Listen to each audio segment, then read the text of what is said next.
আমাদের বাড়ি হচ্ছে বান্দরবান। এখানে পাহাড়ি অঞ্চল, আমাদের পড়াশোনা কষ্ট হয়, আমাদেরকে মাইলের পর মাইল হেঁটে আমাদের দূরে পড়াশোনা করতে হয়।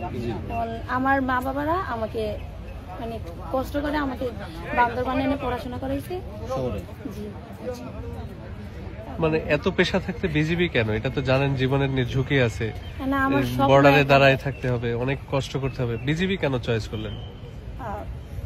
আমার স্বপ্ন যে আমি বর্ডার গার্ড বাংলাদেশের সদস্য হিসেবে আমি বাংলাদেশের ভূখণ্ড রক্ষা করব, নিজের সর্বোচ্চ দিয়ে চেষ্টা করব, তাই এখানে আসা আমি।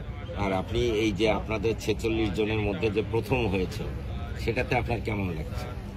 এটা আমার ট্রেনিং শুরু থেকে আমার স্বপ্ন ছিল যে আমি সবার শ্রেষ্ঠ হব, এবং শুরু থেকে আমি চেষ্টা করেছি সবার শ্রেষ্ঠ হওয়ার, আমার সর্বোচ্চ দিয়ে। কারণ সবার শ্রেষ্ঠ, সব নিজেদের মধ্যে সবার শ্রেষ্ঠ করে আমি খুশি। আপনি বান্দরবনে পড়াশোনা করেছেন?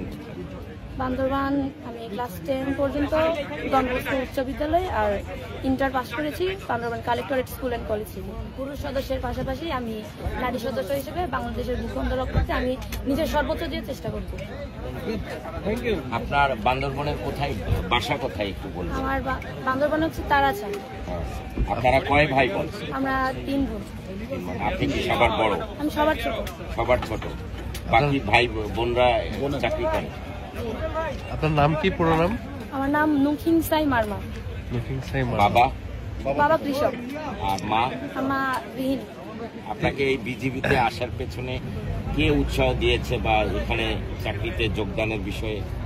আমার এখানে আসার পিছনে আমার পুরো ফ্যামিলি আমার পিছনে উৎসাহ দিয়েছে। আমার মামা মামিরা আর আমার মা বাবারা সবাই আমাকে যথেষ্ট সাহায্য করেছে এখানে আসার জন্য। আপনি যদি একটু বলতেন যে আপনার কষ্ট বা সংগ্রাম এই পর্যন্ত উঠতে আপনাকে কতটা পরিশ্রম বা কষ্ট বা বিভিন্ন